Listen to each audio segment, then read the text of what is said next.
Hi and welcome. Short notice before we get started. This video is part of a comprehensive GitHub Actions course that I have available on Udemy. The link with a big discount is in the description of this video. And if you don't want to miss any upcoming videos or courses that I publish, make sure to subscribe to the channel and follow the videos.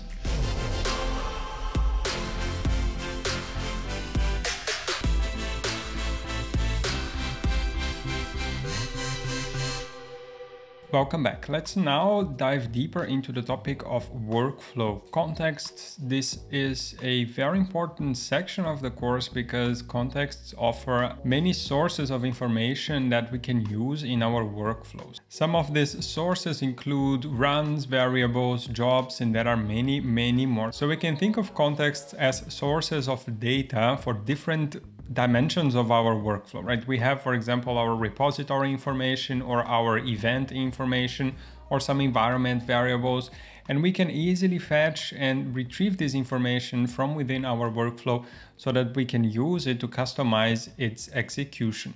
Here are a couple of examples of context. The first one is the GitHub context, which includes, among other things, the SHA of the commit that the workflow refers to, as well as the event name that triggered the workflow, the reference of the branch or tag triggering the workflow, and much more. We also have the env context, which contains variables that have been defined in a workflow, in a job or in a step.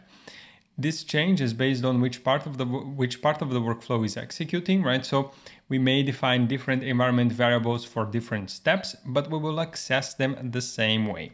We also have the inputs context, which contains input properties passed via the keyword with to an action, to a reusable workflow, or to a manually triggered workflow. We already used this with keyword whenever we use the setup node action when we provided the specific version of node that we wanted to use. So this is one example of providing the information with the with keyword, and this information will then be available in the inputs context. We also have the vars context, which contains custom configuration variables set at the organization, at the repository, and at the environment levels. Now, these are not all the contexts, that are actually many more.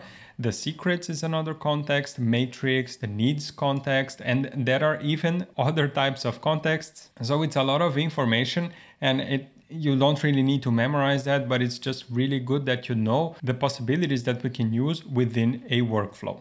I have now opened here the documentation page for contexts. You can also access it under the Learn GitHub Actions section and then the context subsection.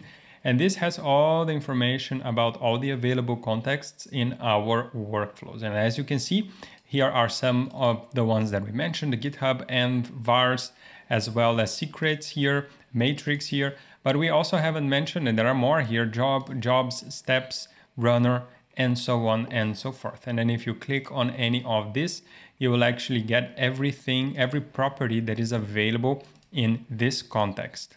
As you can imagine, this is a lot of stuff, so you of course don't need to memorize. You can always browse this documentation in case you need some kind of information. And also the autocomplete functionality of the GitHub Actions plugin or the extension for VS Code is very helpful in helping us to already get an idea of all the properties that are available under a specific context. Let's scroll this up a little bit, and I want to show you a very useful part of the documentation here, and it's this very big table. And basically this tells us that not every context is available at every step of the job. So if we were to, for example, define the run name of our workflow here, we will do that in a practical exercise to understand what it actually does. We would not be able to access every piece of information that is potentially available here, right? So these are, let's call it, these are the potential sources of information. But whenever we are using a certain, or whenever we are defining our workflow and we are at a specific part of it, for example, the run name at the workflow level, or here more at the bottom, we can see the job runs on, for example. This we already use that. Not every piece of information is available here. So we would not be able to use the env context, for example, right? This is very good to understand that it exists, and to understand that depending on where we are in our workflow, we might not be able to retrieve a certain piece of information. This is helpful to understand what you can and cannot do in the specific parts of the workflow. Okay, but don't worry about it. Once again, this will start getting more familiar with you as you practice, as you also advance through the course and work with different examples. Then we will start using contexts more often, and then this will become almost like second nature. Now, to access the value of a context, just before we wrap up, we use this specific syntax here. We already used that when we talked about the workflow events, and it's just a reminder that this is how we can use GitHub's special syntax to be able to interpolate a certain value, and here then within this expression we would define our context.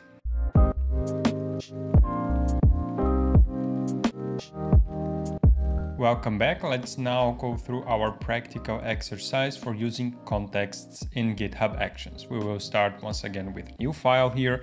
Let's say 06 contexts.yaml.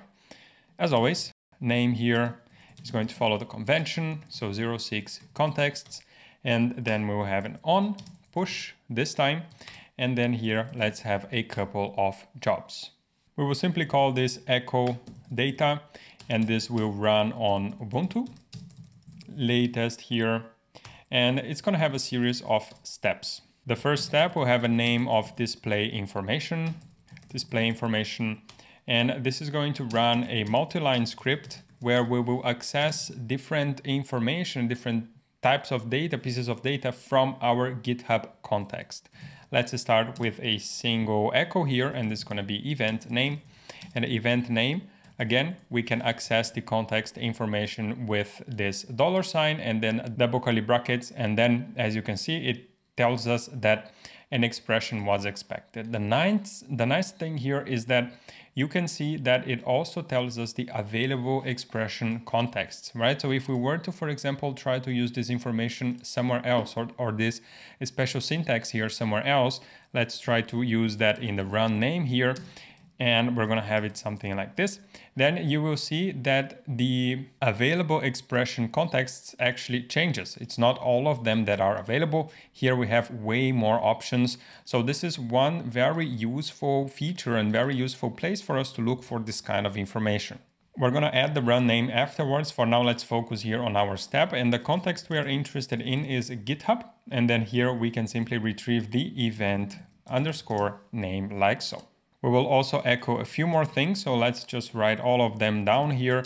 The reference or the ref is going to be github.ref, like so. Then we can also print, for example, the commit SHA, and this is going to be, once again, github.sha. Here we can also have a look at who created that, so the actor here, or the author, that's going to be just github.actor. Right, so GitHub names it actor. We're going to follow the convention.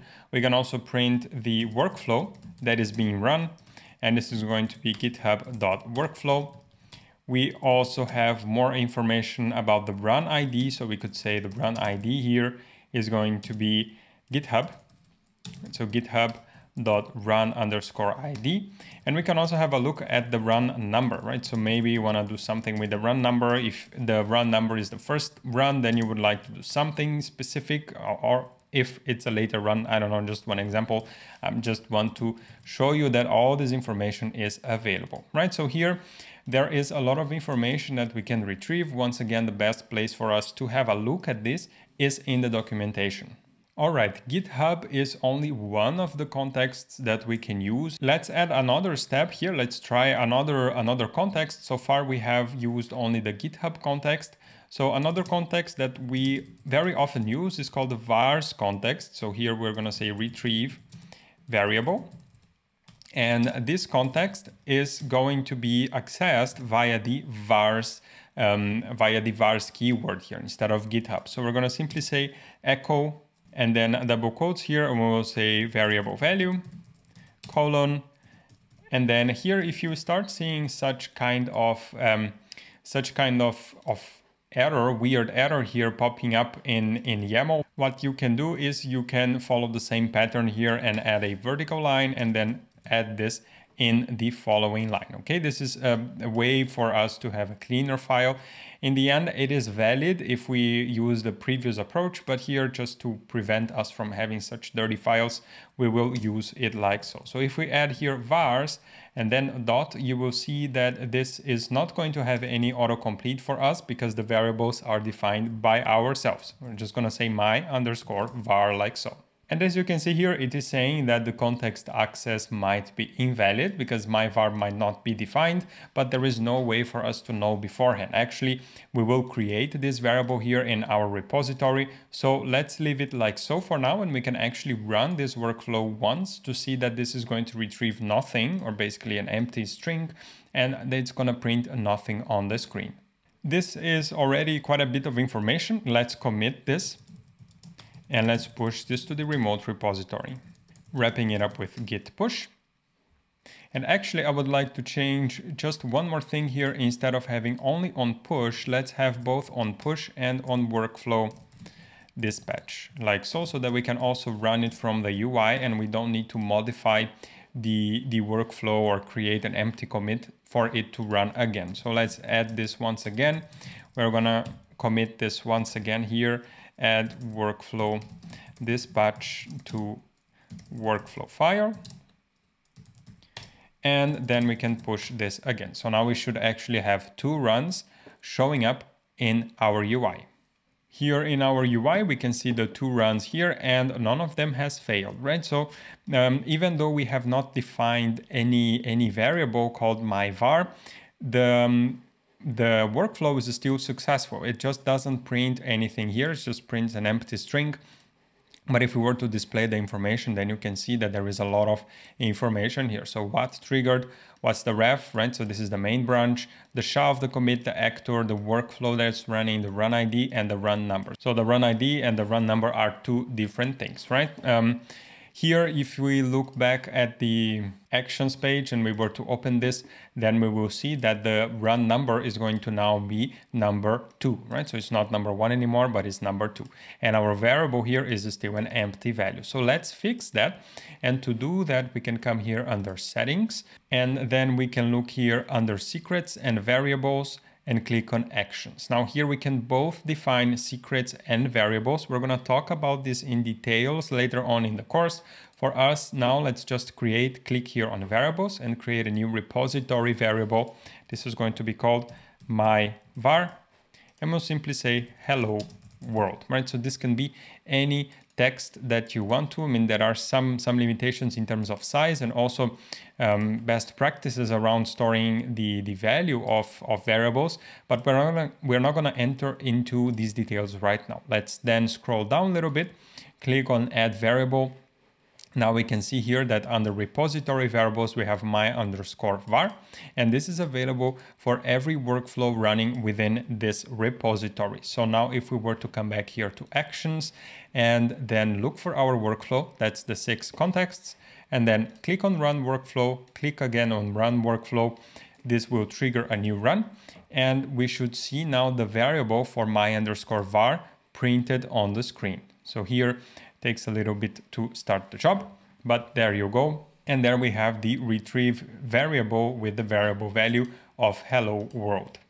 Let's now have a look at what happens when we try to use a certain context that is not available. So we're going to have run name here, and this is going to be my custom workflow run name. So we will try to use the runner context. The runner context should not be available at this level of run name here. If you would like a little bit more of information about the runner context, once again, you can come to contexts here and then click on runner context. And here, if we go to about context, we scroll down a little bit, we will see that at the run name, only the GitHub inputs and vars contexts are available. Also, the error is highlighted here. It's simply saying unrecognized named value. The available expression contexts are as follows. But let's leave it as it is. Let's commit this. And then let's add a message which clearly indicates that it is an invalid context, right? So context add invalid context in run dash name. Once we push that, we can then go back to GitHub and see what happens. Back here in GitHub, we can see that the workflow has failed. And if we click on the name here, then we will see, scroll down a little bit, we will see that it tells us this workflow is not valid, right? So if we show more here, we get the same error that we see in our IDE. So we can see that the validation is actually pretty similar. I would even venture and say it's the same engine behind the scenes. But the point here is that the workflow file is not valid, therefore it's not even executed. We don't even see, like, it's not that the step has failed, basically everything has failed here because the workflow is invalid. Let's then return to the IDE and then we're going to simply remove this. And for us to clarify any doubts or curiosity about what this run name does here, I'm gonna save this. And we could actually, instead of just saving it as it is, let's put this here. Let's define an input in our workflow dispatch and we'll simply say here debug, for example, the type is a Boolean and the default is false. And we will discuss inputs also in details, but basically what we are doing here, we will clearly see on the UI, it's going to ask us to provide an input called debug. And then this is going to be a checkbox in the UI, and then this value is going to be available here under input. So now we can actually change this to, let's say, 06 contexts. And then here we can say debug dash and then $, double curly brackets and inputs dot debug. Right? So you can see that it actually also provides a very nice auto-completion here, which refers to this debug over here, right? So this is also useful and helpful from the IDE, so .debug. And now we can actually print this and we will see what this run name actually does. It's a very interesting feature and it helps us also whenever we have multiple runs of our workflows. So let's add everything, commit, and it's actually a fixed commit, right? So context here, and this is going to be remove invalid context and use inputs. Once we push this, this will also trigger the workflow. Now, important thing here on the push, you can see that there is no inputs provided here on the push, which means that we cannot provide this information on push. Once we click on actions here, we will see that there is no information provided here because this was via a push command, so there is basically no value for this input, right? The important thing or the interesting thing I want to show you here is that now the message of our run is actually customized. So if we were to go back to the context here and then trigger our workflow, let's toggle debug, for example, and we click on run workflow, refresh this page, then we will see that now it shows that debug is set to true. That's because we are printing the input here. If we were to rerun this workflow with a debug of false, then this will, as you might have guessed, this will add another run where debug is set to false. So this is a very useful way for us to show some input information instead of having a static name here, because we might run the same workflow with different configurations and we want to see what's the output of each run. And then by outputting the inputs here, we can clearly see and we can easily choose the run that we are interested in. So this is what run name does. It basically replaces it. It allows us to provide a message to see in the list of runs for our workflow. Last but not least, I would like to have a look at the env context. And for that, we're going to use both the workflow level here, the job level, as well as the steps level. Okay, so how do we do that? To define an environment variable, we use the env keyword and we'll simply say here, my workflow var. And this is going to be set to, let's just say workflow. And then here we'll say my overwritten var. And this is going to be set at the workflow level for workflow, right? So now what we would like to do is within the job, we can also define environment variables and we'll simply say my job var is going to be equal to job and my overwritten var is also going to be equal to job. And then here within steps, we can add another step to say name, print, and variables. And here we will say run, new line, and there is no colon here at the end. So we'll simply say new line here, echo workflow env, and then we can retrieve this via the env dot my workflow var, right? So this will print here workflow, and then we can also say echo overwritten env, and then we can say this is going to be env dot my overwritten var, right? So here this is going to print, or we would expect this to print the value of, or rather it has to make a decision between the environment from the workflow and the environment from the job. Let's make it even harder to put another env here, and we'll simply say just my overwritten var, like so, and this is going to be step. Right, so now here what happens is if we have the env variables with the same name, then step is going to take precedence, going to override from job, and job is going to override from workflow. Okay, so here this is going to print step, and if we were to actually add another step here, let me just fix the indentation. The env we are not going to define here, and the run should be like so. Now the overwritten var, this overwritten var here is going to print the overwritten var from the job, right? So this is going to print job from here. So it's good to know that there is this precedence, this sequence here between workflows, jobs, and steps. Let's commit this code and let's push this, and then we can look at it once again from the UI.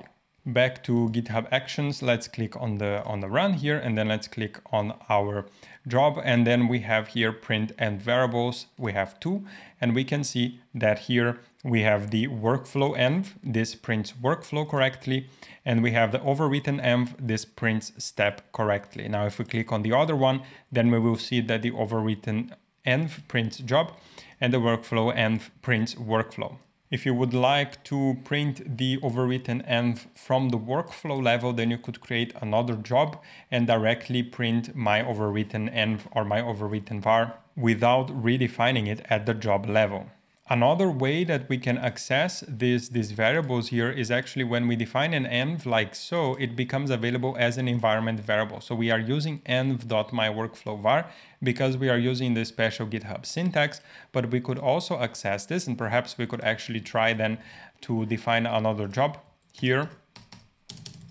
And this is going to be, let's call this echo data 2 maybe, and then this runs on Ubuntu latest, and it has just one step, name, print env variables.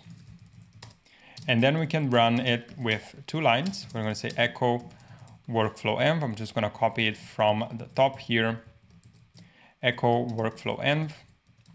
And instead of having it like so, then we can actually access it as a traditional environment variable so that this uses the bash syntax. Let's save this, let's add, and let's commit once again. We push to the remote repository and come back to GitHub. Back on GitHub, I'm just opening here our new run. Let's now open the echo data 2, and if we click on print variables or print env variables, then you'll see that it will get replaced as well, right? So the env context is one way of accessing it, but just keep in mind that they are also available as traditional shell variables. This is not the case for every element of the context that we have discussed, but it is the case for some of the elements. So if you want to have a look at it, then the documentation here, the context documentation, it gives us some hints. It tells us here that, for example, the step is executed and refers to the $ GitHub ref. So this here, this GitHub ref also has the same information as the GitHub ref here. So this example here shows how we can access it in different ways. This is once again not the case for every single piece of information, but for some of them you can find it also as shell variables. Perfect. I think that was a lot of information for this practical exercise. Once again, contexts are very useful and they have many different pieces of data that we could discuss, but let's stop for now. Let's wrap up this practical exercise, take a short break and come back in the next lecture.